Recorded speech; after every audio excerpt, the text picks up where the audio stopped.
먼저 좀 워밍업으로 목사님께 먼저 좀 여쭤보고 싶은데 혹시 이 영화 보고 첫 인상이 좀 어떠셨는지. 네. 네, 반갑습니다. 저는 이제 장애인의 성 이야기를 유쾌하게 다뤄줘서 사실 현실은 굉장히 무거운 일이거든요. 이 문제가 장애인 당사자들에게는 사실 거의 그 대화할 수 없는 주제이기도 하고 또 그 부모들이나 가족들도 이 문제에 대해서 거의 터치하지 못하고 있는 그런 주제인데 Come As You Are는 이 장애인의 성에 대한 주제를 다루고 있는 다른 영화들도 있지만 이 영화는 굉장히 좀 유쾌하게 다루었어요. 끝에는 죽음까지 다루고 있지만 사실 그 죽음마저도 이제 랩으로 네. 존엄이라는 것으로 표현하면서 마무리를 해줘서 굉장히 좀 기분이 좋은 영화입니다. 네. 관객들은 어땠는지 모르겠는데 네, 저에겐 그렇습니다. 그러니까 어떻게 보면은 감독이 일부러 영리한 방법을 취하지 않았나 싶어요. 왜냐면 이런 주제들을 다루는 다큐멘터리나 이런 부분들은 아무래도 이제 너무 생경한 어떤 부분들, 생각하지 못했던 부분들을 이제 너무 리얼리티가 강하게 하면 좀 뭐랄까요, 거부 반응이 있을 수 있는데 장르적인 장치를 써가지고 좀 그렇게 접근하려는 어떤 노련함이 있지 않았나 싶습니다. 근데 이 노련함뿐만 아니라 이 영화가 되게 갖고 있는 놀라운 지점 중에 하나는 이 영화가 실화를 바탕으로 했다는 점입니다. 이 영화가 아스파필팟이라는 실명을 가진 중증 지체 장애인 분이 실제로 네덜란드의 성매매를 떠나셨어요. 그래서 그 실화 그 경험을 2007년도에 BBC에서 다큐멘터리로 다뤘습니다. 이게 유럽 전역에 굉장히 파급을 일으켜서 2011년도에 벨기에에서 영화로 만들어졌고요. 2016년도인가? 그때 이제 네덜란드에서 한 번 더 또 영화를 만들어졌고 2019년도에 미국에서 만들어진 영화가 이제 Come As You Are.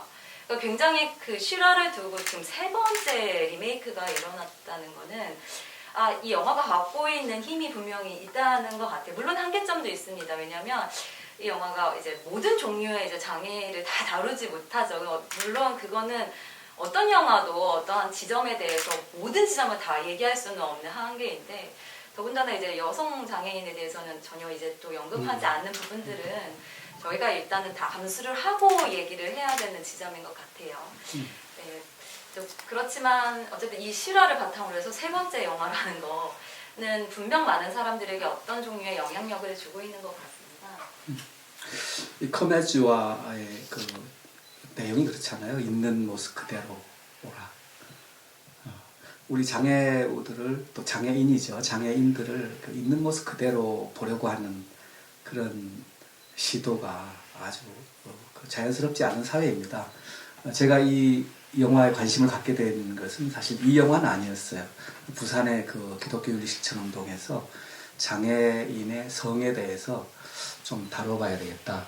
그렇게 해서 관심을 가지고 있는 중에 이제 우리 오늘 함께 온 우리 요한영 목사님, 우리 형제가 그 장애인인데 장애인의 성에 대한 글을 페이스북에 올렸어요.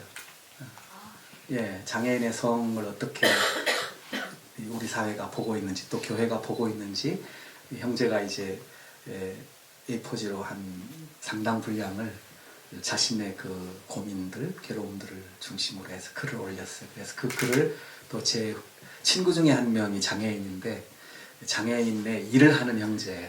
그 형제가 이제 우리 요한영 형제하고 둘이 서로 주고받으면서 그 글을 좀 더 공개했으면 좋겠다. 어떤 식으로 공개할까 하다가 이제 그러면 기운실에서 장애인의 성을 다룬 영화를 가지고 우리가 이제 기본적으로 가지고 있는 필름 페스티벌이라는 영화를 보고 서로 대화하고 나누는 모임이 있었어요.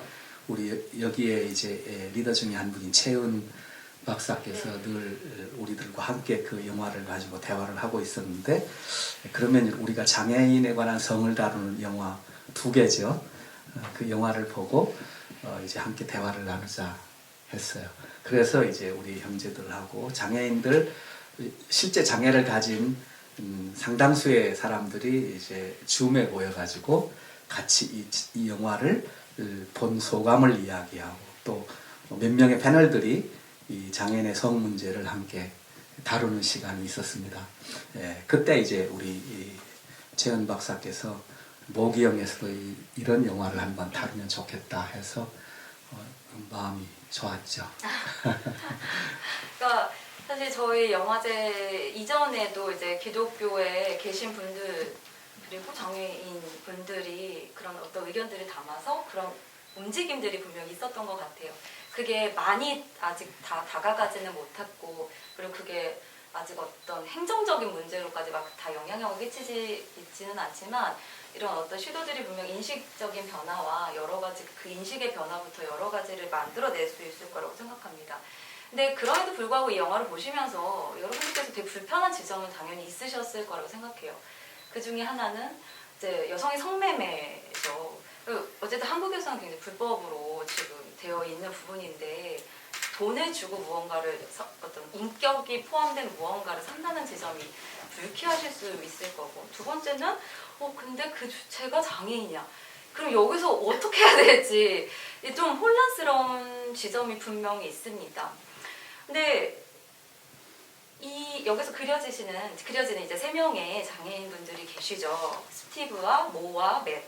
근데 이 세 명이 나 내 욕구를 뭐 풀어야겠어 이러고 그냥 당연히 가는 게 아니라 누군가에게 말하기 굉장히 불편해하고 부끄러워하고 이게 뭐 좋은 거라고 생각하지 않아요. 근데 그럼에도 불구하고 지금 이 성매매 여행을 떠나는 거잖아요.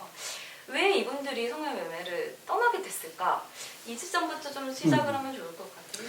일단 이제 윤리적인 문제나 법적인 문제나 도덕적인 문제들은 이 영화가 다루려고 하지 않습니다. 네.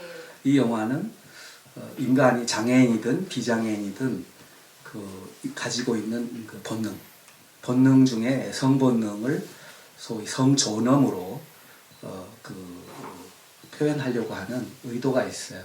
그러니까 모든 인간은 성을 경험하고 성을 즐거워하고 성 자체가 악하고 선하고를 떠나서 성이 가지고 있는 우리 기독교적으로 얘기하면 하나님이 주신 그 선물을 이제 성을 선물로 보고 있고 그 성이 재밌게도 영어로 또 한문으로도 성이 있잖아요. 거룩. 그 인간이 가지고 있는 성존엄과 하나님이 주신 거룩 이것이 연결되어 있는 것들을 좀 생각해 보게 합니다. 마지막에 보면 그 성 문제를 해소했을 때 그 소위 저는 성 통증이라고 하거든요. 성 문제가 해소되지 않은 사람이 가지고 있는 마음의 고통. 이 성 통증을 해소했을 때 이 사람들이 굉장히 영광이라는 단어를 써요.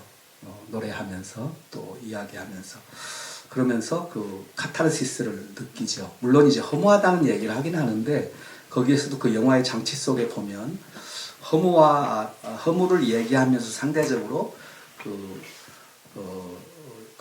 모 있죠. 시각장애인 모의 경우는 이제 며칠간의 여행 속에서 그 샘을 만나서 결혼까지 하게 되죠.